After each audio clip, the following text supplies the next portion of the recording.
In this YouTube video, we are going to solve the functional equation f of x minus y multiplied by f of x plus y is equal to the square of f of x multiplied by the square of f of y.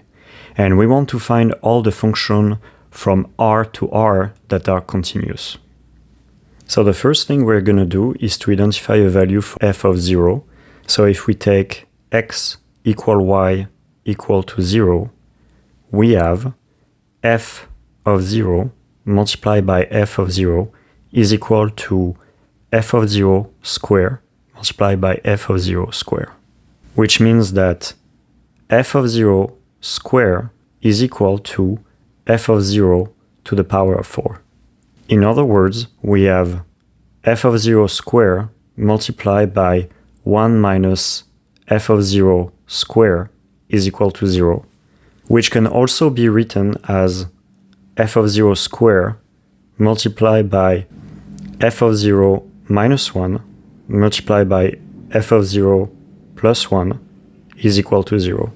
And this implies that f of 0 must be equal to minus 1, 0, or 1.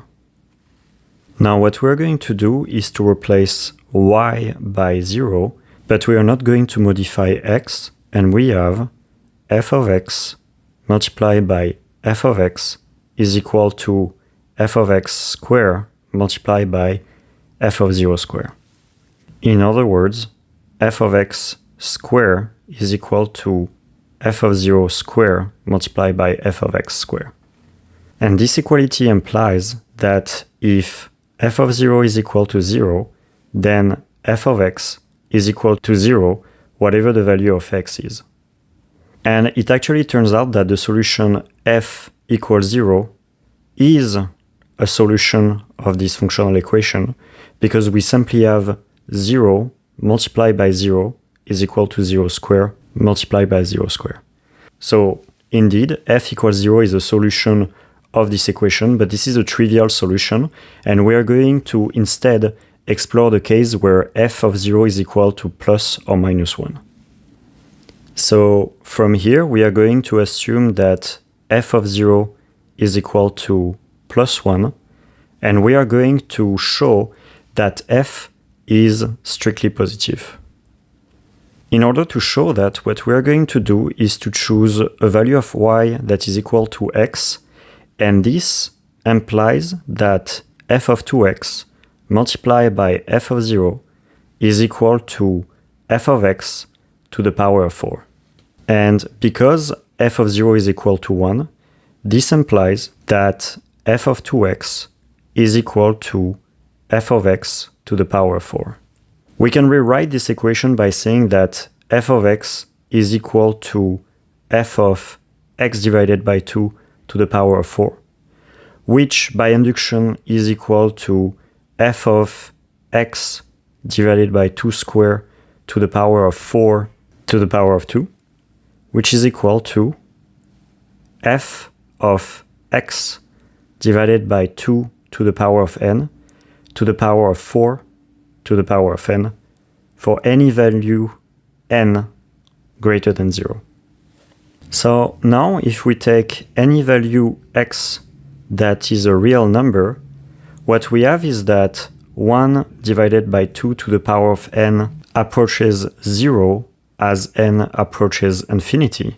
And this also implies that x divided by 2 to the power of n approaches 0 also. This implies that there is an index big N such that for any n greater than big N, we have f of x divided by 2 to the power of n minus f of 0.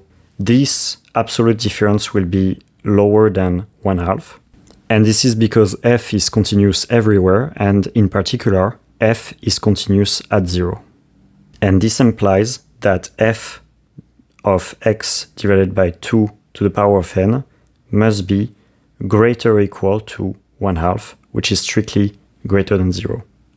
In other words, we have f of x that is equal to f of x divided by 2 to the power of n to the power of 4 to the power of n, this quantity will be strictly greater than 0 after a certain n, so this means that this quantity as well will be strictly greater than 0.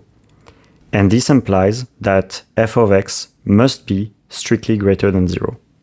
In other words, if f of 0 is equal to plus 1, then f of x is strictly greater than 0 for any value x. We can show an equivalent result in the case where f of 0 is equal to minus 1. In that case, we have f of 2x multiplied by f of 0 is equal to f of x to the power of 4, with f of 0 that is equal to minus 1. So we have f of x that is equal to minus f of x divided by 2 to the power of 4, that is equal to minus f of x divided by 2 to the power of n to the power of 4 to the power of n. And similarly, because f of 0 is equal to minus 1, we have f of x divided by 2 to the power of n that is lower or equal to minus 1 over 2 after a certain range n. And this is again because f is continuous at 0. And so this means that f of x divided by 2 to the power of n is strictly lower than 0. And when you take the power 4 to the power of n, this quantity will be strictly greater than 0. And this implies that f of x that is equal to minus this quantity must be strictly lower than 0. So we have that if f of 0 is equal to minus 1, this implies that f of x is strictly negative for any value of x. Now let's see if f is an odd or an even function. So to do that, we are going to replace x by the value 0, and we are not going to modify y. According to the equation, we have f of minus y multiplied by f of y is equal to f of 0 square multiplied by f of y square. And if we assume that we are in the case where f of 0 is equal to plus or minus 1, then this implies that f of minus y multiplied by f of y is equal to f of y square. In other words, we have f of y multiplied by f of minus y minus f of y that is equal to 0. And as we have just seen, when f of 0 is equal to minus 1 or plus 1, we have f of y that is strictly positive or strictly negative. So in other words, f of y is always different from 0, so that means that only this quantity must be equal to 0. So this proves then when f of 0 is equal to plus or minus 1, necessarily we have f of minus y that is equal to f of y for any value of y. In other words, we just proved that the function f must necessarily be an even function, and this is because we either have f of 0 that is equal to 0, in which case we have f that is equal to 0, and f equals 0 is an even function, or we have f of 0 that is equal to plus or minus 1, and in that case, we have f of minus y that is equal to f of y for any value y. So f is even in any case. Now, because we have proven that f of y was strictly different from 0, that is going to allow us to use a trick. And in particular, in the case where f of 0 is equal to plus 1, we know that this implies that f is strictly positive.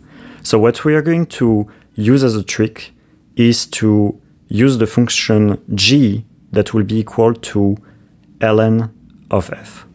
And by applying the logarithm function on the functional equation, we have ln of f of x plus y plus ln of f x minus y is equal to 2 ln of f of x plus 2 ln of f of y. And the reason why we can write that, as you may remember, is that ln of xy is equal to ln of x plus ln of y, and also ln of x to the power of n is equal to n ln of x. And using the definition g equal ln of f, we have g of x plus y plus g of x minus y is equal to 2 g of x plus 2 g of y. We should also note that g of 0 is equal to ln of f of 0, and f of 0 is equal to 1, so that means that g of 0 is equal to 0. And on top of that, because we have f of minus y that is equal to f of y, we necessarily have g of minus y that is also equal to g of y. Now we are going to see if we can identify a simplified form for the function g of x. And the first thing that we are going to do is to see what happens when we try to calculate the value of g of x, g of 2 of x, g of 3 of x. So we start by applying y equal to x in that functional equation, and we have g of 2x plus g of 0, that is equal to 0, as we have seen above, is equal to 2g of x plus 2g of x, that is equal to 4g of x. And 4g of x is nothing else than 2 to the square of g of x. So the hypothesis that we're going to try to prove from here is the hypothesis that g of n of x is equal to n squared g of x.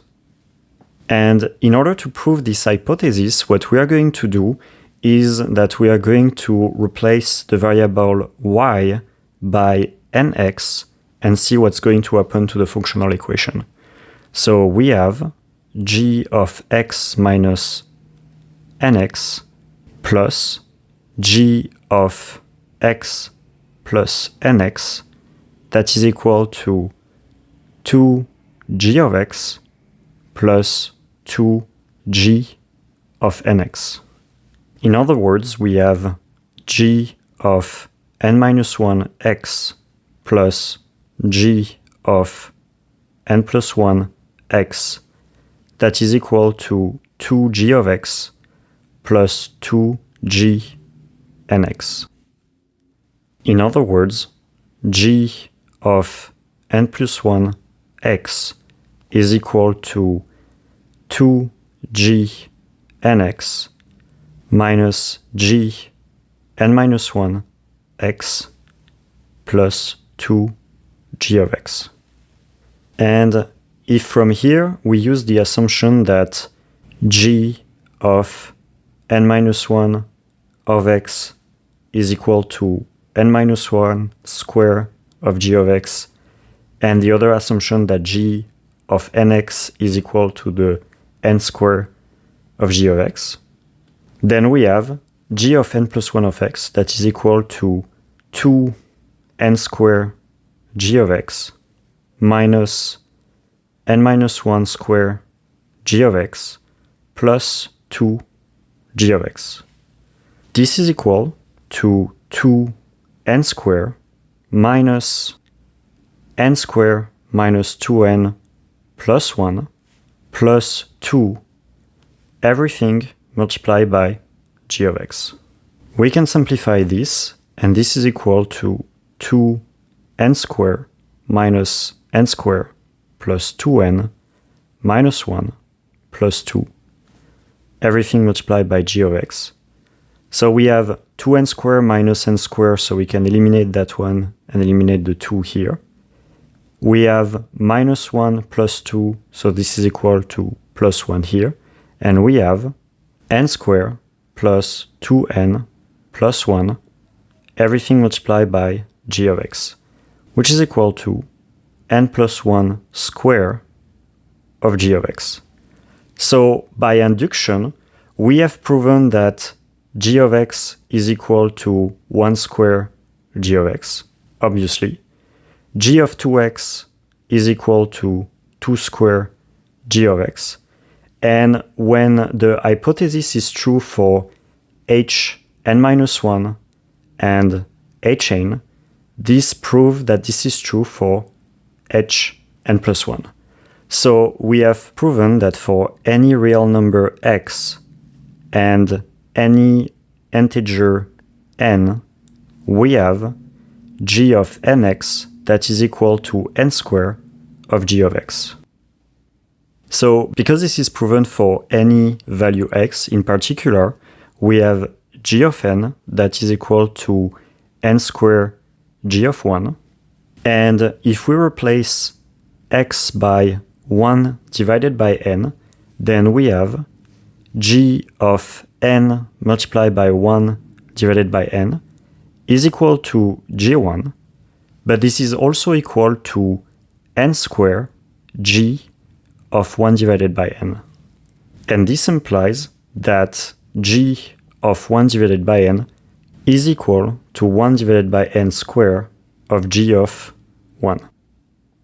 Now let's take any rational number r, and r can be expressed as the ratio p divided by q, where p and q are both integer, and we have g of r is equal to g of p divided by q, which is equal to p squared g of 1 divided by q, which is equal to p squared divided by q squared of g of 1.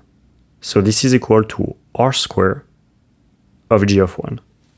So in other words, for any rational number r, we have g of r that is equal to r squared g of 1. Now let's choose an arbitrary x real number. And because we know that q, the set of rational number, is dense in R, the set of real number, we can always find a suit Rn that is a suit of rational number such that Rn is going to approach x. And we have g of Rn that is equal to Rn squared g of 1, because any Rn is a rational number, and we have proven that g of r is equal to r squared of g1. And this will approaches, when n approaches infinity, this will approaches x squared g1.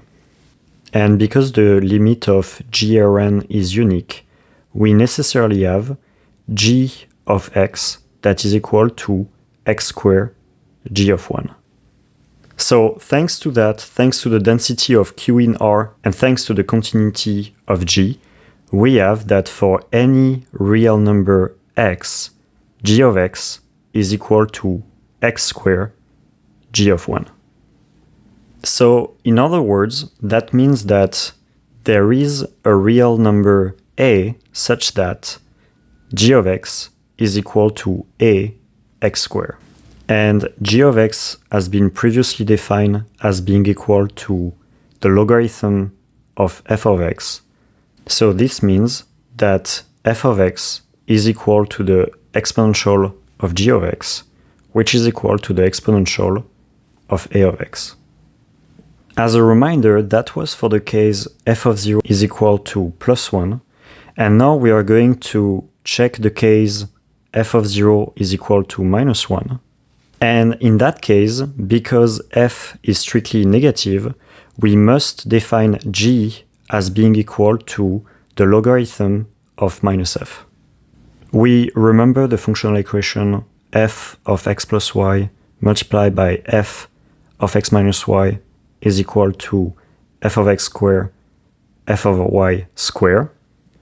And we can multiply by minus 1 two times on the left-hand side, and we have minus f of x plus y multiplied by minus f of x minus y, that is equal to minus of x square multiplied by minus of f of y square.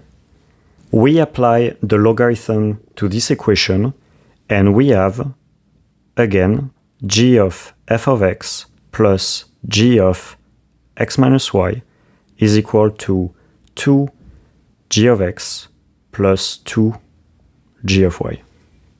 So from there, we can use the same proof we have seen above to prove that g of x is equal to a x squared. And because in that case we have g of x that is equal to the logarithm of minus of x, this means that fx is equal to minus the exponential of a of x squared.